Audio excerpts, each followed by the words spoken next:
As we look ahead to the 225th anniversary of the founding of Franklin and Williamson County, I think history is important and reflection is important because who we are today is obviously shaped by everything that came before.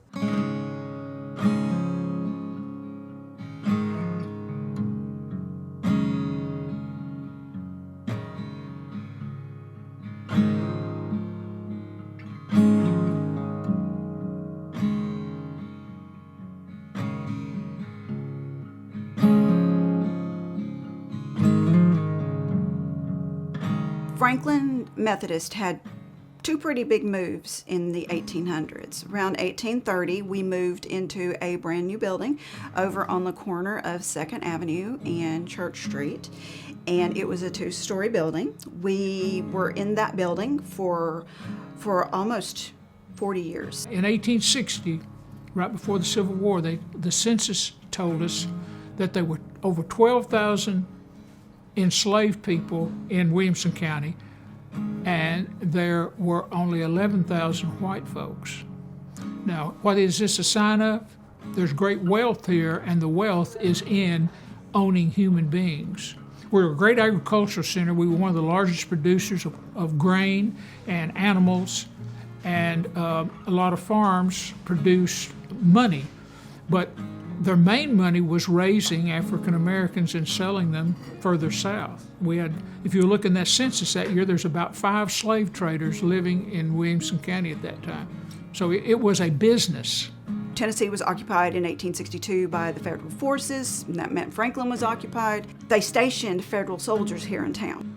At the tail end of the war, a great battle was fought here. Franklin is considered the Gettysburg of the West, because when Hood's army came to Franklin and attacked at night a really fortified city, his army was pretty much destroyed. Our building was also used as a hospital, as were pretty much every other municipal building and church here in Franklin, as well as many private homes. That building saw a lot of damage from that time. With the soldiers being in there, we also lost a lot of the documents that were housed in that building, because when it gets cold, you're going to burn whatever you can find, and it doesn't, if you have no tie to that building, it doesn't matter. We came out of the war with 113 members on our roll, and Ian Bounds came and started a spiritual revival within the Methodist community and within the Franklin community. By the time he left in 1868, we had 239 members, and he led that revival that actually brought us to the building that we're sitting in right now.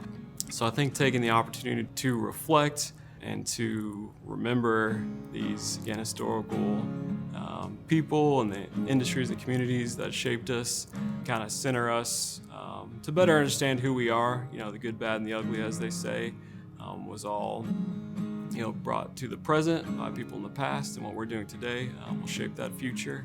As Methodists, we are here for our neighbors in our community in presence, prayer, gifts, service, and our witness to them.